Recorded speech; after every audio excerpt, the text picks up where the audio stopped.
Edinburgh folk are so peculiar because most of them were conceived while their parents were fully clothed. Yes! OK, this is it. No prisoners.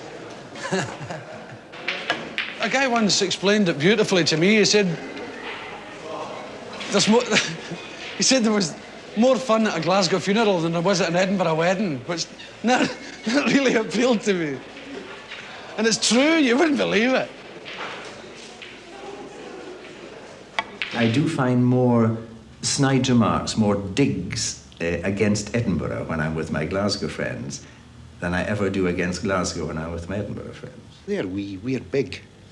And it's always the wee one that resents the big one. And I find that's the way it is with Glasgow and Edinburgh. We don't have a thing about Edinburgh the way Edinburgh has about us. Edinburgh's a bit snooty, toffee-nosed, I think, although I live in it and love it. In Edinburgh, there's a bit of a feeling of looking down on Glasgow accents, but it's more this awful word again, the working class, the man on the football terracing sort of accent that they're looking down on. So, with the opposing teams lining up, we went first to Glasgow's Parkhead, where Edinburgh's Hearts were playing away to Celtic. In the Battle of the Accents, the people of Glasgow kick off. When I talk about my school days, they're really working class school days. And when I talk about my apprenticeship in the Clyde, it's just a working class apprenticeship. It's not really got a lot in common with Glasgow, except for the fact that I have a Glasgow accent. Oh, that's what I was talking about Big Yin. I says, he'll be flying about that door. I'm getting all the players that Glasgow humour is very raw. There's a new guy signed for Celtic, Evaldsson, and he's an Icelandic football player. They call him Shuggy, which really appeals to me. Head gone Shuggy. But, you know, every time he comes near scoring a goal, they're stretching the fishing limit at Iceland all the time. We'll give you 70 miles, Shuggy boy. A lot of my material's about the prejudice and bigotry and things. But other parts of my material aren't. You know, I don't enforce it or I don't encourage it. But it's there, I have to talk about it. To talk about Glasgow and not talk about that would be silly, it would be a lie. I'm your gaffer's gaffer. Hark. Nae foreigners or communists. Nae language. Nae lip. Nae laughing on a Sunday. Nae GBH set in a war. Nae nookie hunting. Nae tea leaving. Nae chanty wrestling. Nae nookie hunting next door. Nor coveting the rocks. Okie dokie, stick with it, or I'll burn a lot of yous. I would hate them to say you make Glasgow sound such a lovely place. I would feel a real liar. I would have difficulty sleeping, you know. There's 10 pence to start the league handbout. There's 10 pence to start the league handbout.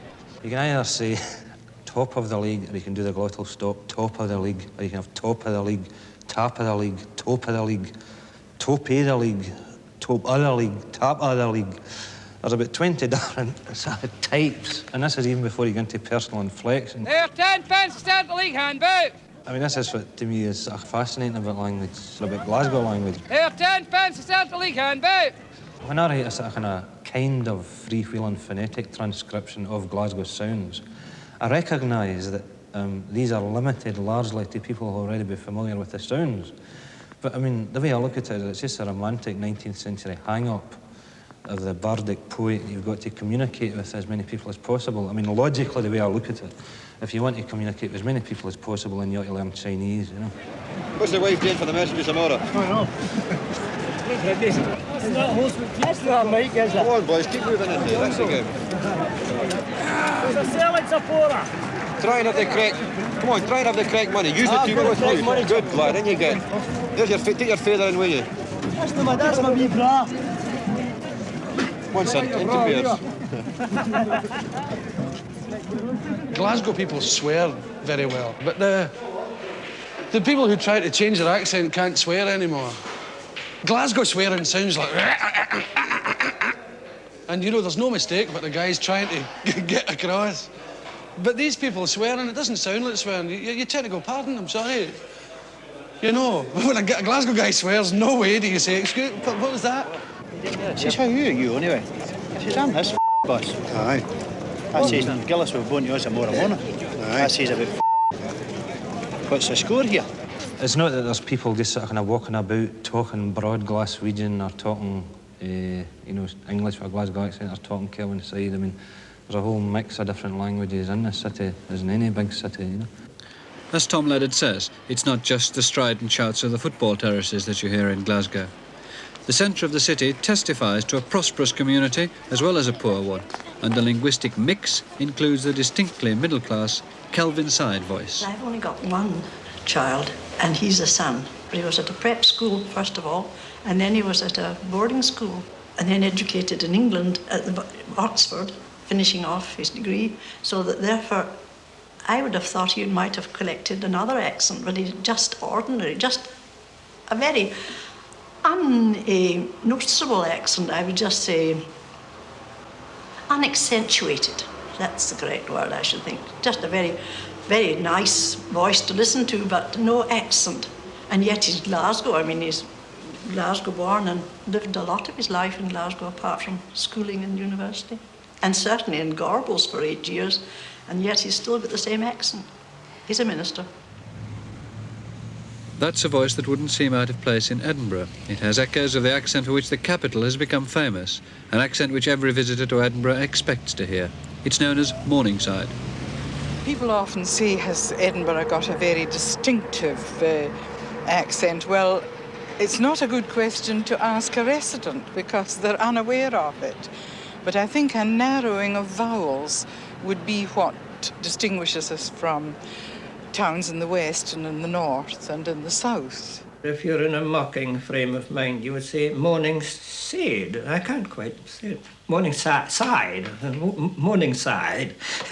Yes, it's the language of people who are trying, who have got up in the world, you see, and are rather consciously trying to pretend that they ever were anything else. Oh, yeah. Get the clothes at Oxfam, you know, and fill the purse with newspaper. It's a crazy, crazy accent. I wish I could do it. I'd give you an example. But it hurts my feelings even trying it. But even in the district of Morningside, you would get someone phoning their doctor, perhaps, and the message they would leave would be, could the doctor please call? My child is unwell. And a minute later, a woman living perhaps just a door or two down would ring up and say, I'd like the doctor to come, my bairn's no wheel. Well, I don't know, it's a kind of strange mixture. You see, with Edinburgh being a sort of clerical city mainly, they try the posh bit, and you get the posh mixture in with a sort of Fife accent. You say, a couple of pies and a couple of pints. It's very strange. I can never quite make them out. In Edinburgh, the tendency is for the song to rise towards the end. In Glasgow, it falls. Glasgow man might say, I dinna ken, whereas in Edinburgh, an Edinburgh man might say, I dinna ken. My wife's from Edinburgh, and at times you wouldn't know she was from Edinburgh now, but when she gets angry, she goes back and she brings back the tune that they have, you know, the sing. Oh, J.J. Bell, now very old hat, but who wrote a lot of splendid short stories and anecdotes about Glasgow life. I had a wee one about a boy who wanted to go rowing, and he says, can I get oaring more? And it's quite clearly up and down. In Edinburgh, it would be more, can I go out to play? They do sing the same as the Fifers sing. They have a tune in their voice.